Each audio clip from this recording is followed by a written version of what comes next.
Hey guys! Today I'm going to be sharing with you all the books that I plan on reading in the month of February. And I had a really difficult time deciding on what I wanted to read this month. After I finished the Bloodline series, I feel like I kind of got into a little bit of a slump. So I was like, I don't want to read anything too intense.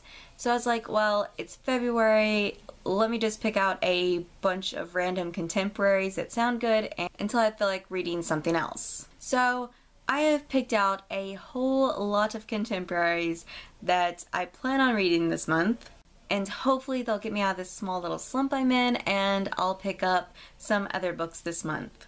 But right now I just have contemporaries planned, so it's a big stack here, so let's get started. The first book is, I guess, a manga contemporary, and that is volumes 34 through 36 of Skip Beat.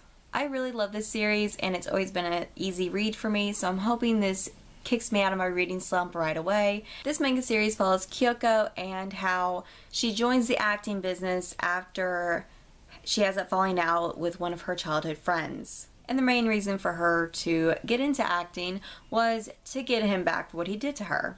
But as the volumes progress, she thinks less about revenge and more about how she really loves acting and how she is really getting attached to another actor.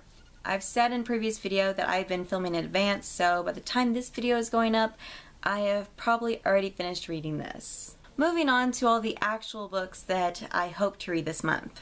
The next book I plan on reading after Skip Beat is Keep Holding On by Suzanne Classanti. And the main reason I want to read this book is because it sounds really amazing and it's super short. So that's either going to be a really good or really bad thing for my reading slump. This book follows a girl named Noli and how she has a difficult home life and is bullied at school, and she also has an emotionally distant boyfriend whom she doesn't really want to be with because she has a crush on another guy. But her current boyfriend is really safe and her crush really doesn't know she exists. That is till things change, and like all contemporary books, her crush starts to notice her. The rest of these books are in no particular order of when I pick them up, just whatever I feel like reading next. Next I have P.S. I Like You by Cassie West. This is a very interesting book, but I really don't know a whole lot about it. I know that the main character is bored in class one day and she starts writing little notes and lyrics on her desk, and she comes in the next day and someone's continued them, and it just starts this cute little back and forth between the two main characters. I have heard a lot of great things about Cassie West's books, but there have been a lot of other books that I've wanted to buy more, so I just really haven't picked up any until this book, which I received in an owl crate. So I took that as a sign that I really need to read one of her books, and hopefully I love it and pick up more of her books. Next I have Until Friday Night by Abby Glines.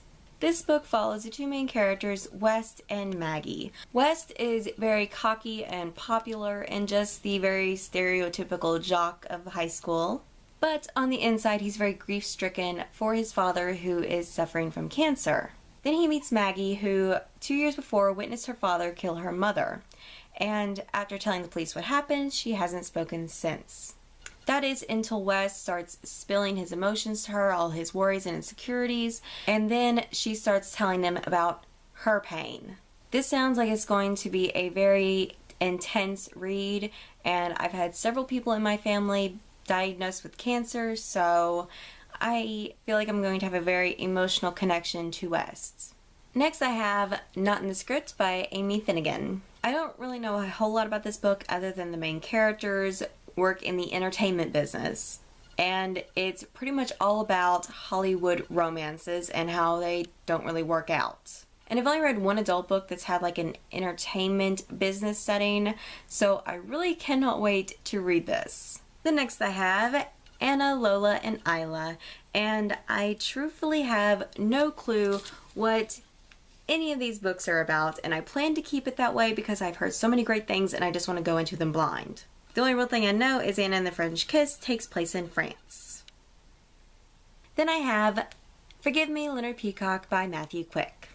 The only real thing I know about this book is that the main character, Leonard Peacock, decides to kill himself and his best friend on his birthday. This is also going to be my first Matthew Quick book, so I really hope that I fall in love with it because I've been really wanting to read the Silver Linings Playbook. Then last but not least, I have Maybe Someday and Maybe Not by Colleen Hoover. And these will also be my first Colleen Hoover reads ever. And if I'm not mistaken, these are more new adult than young adult. And I haven't been reading a whole lot of new adult books, so I've been meaning to pick up a lot, and I've heard so many great things about Colleen Hoover, so I really need to read her books. And this is also a book that I really do not know a whole lot about, and I kind of plan to keep it that way. So these are the 10.5 books that I plan to read this month. Most likely won't happen, but if I can get about halfway through this pile, I would be ecstatic. And February just seems the month to read a whole bunch of contemporaries since Valentine's Day is coming up. I'm planning on reading contemporaries because I'm feeling a bit slumpy. I really do not celebrate Valentine's Day, mainly because I have no one to celebrate it with. So let me know in the comments below if you guys plan on reading contemporaries to celebrate Valentine's Day, or even if you celebrate Valentine's Day at all. I know a lot of people don't. Well, that is it for this video. Thank you guys for watching, and I'll see you next time. Bye!